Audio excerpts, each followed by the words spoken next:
Okay, this is another Castle quick tip. It's going to be on Calibrate and Auto-Rotation mode. I've got a T-Rex 500 here with an I-75 controller. I've got the motor pinion disengaged from the main gear. I got the motor locked down because I'm going to run the motor.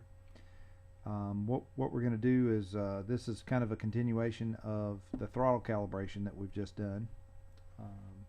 So what I'm going to do now is I'm going to go back to the transmitter. Okay, we've got the normal throttle curve is still set up for calibration. What we're going to do is go in and we're going to set that to 0 all the way across. So I'm going to go in.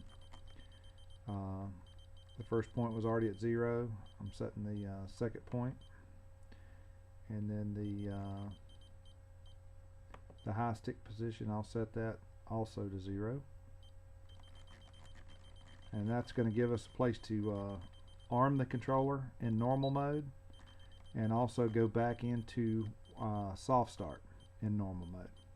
Okay, so we've got that done. Alright, so we've got, this is a set RPM mode, so we've got normal is set up at 0, idle 1 will be set up to 70, and idle 2 will be 100%. Okay, the 100% in idle 2, I'll show you that later in the video, how to clear the data logger buffer with the transmitter. And so for now, what we're going to do is jump over to throttle hold, and I'll show you how to calibrate the auto rotation mode in throttle hold. Okay, as you can see, when I turn the switch on, we're in hold.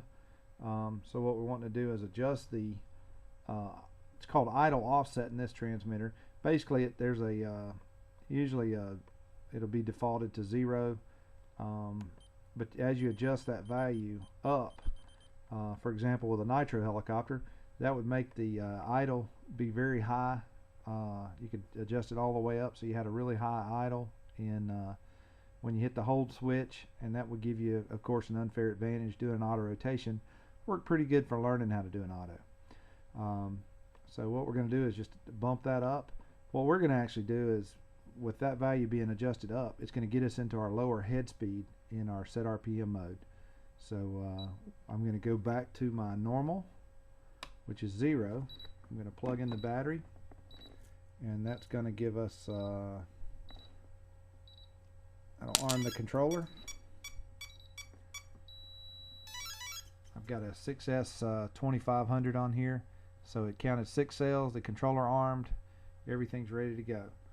So now when I flip into my throttle hold, the motor's going to start. It's going to soft start because I've not done the calibration yet.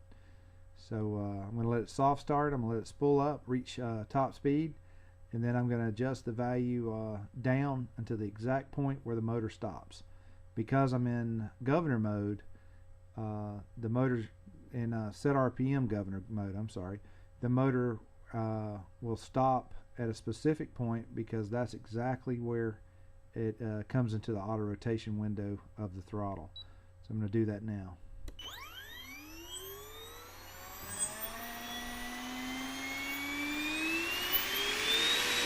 Okay, now I'm going to reduce that value until the motor stops.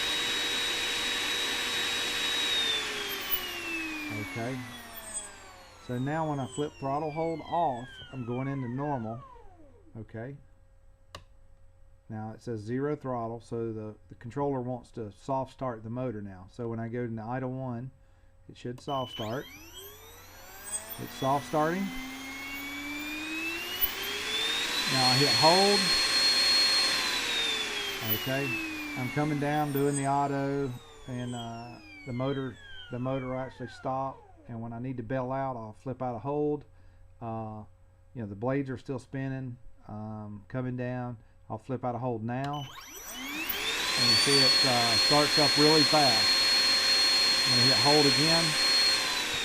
I'm coming down doing an auto, and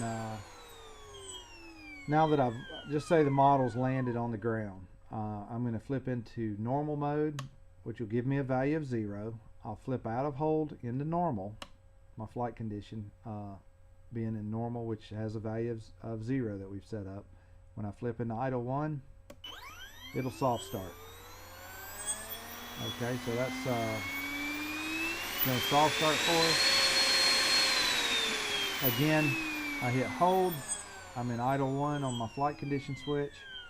Now that when I flip out, it's going to give me a fast start, and that's all there is to it. Now you adjust the rate that starts back up in the Castle link with the auto rotation enabled. The head speed change rate has an adjustable value from 0 to 20. 0 being the slowest, 20 being the fastest.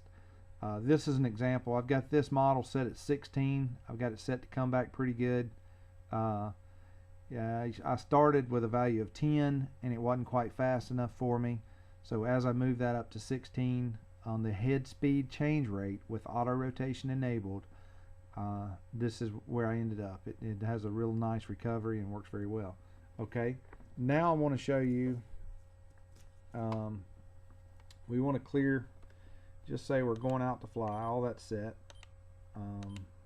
We're going out to fly, and let's see, I turn on the transmitter and I want to clear the data logger buffer.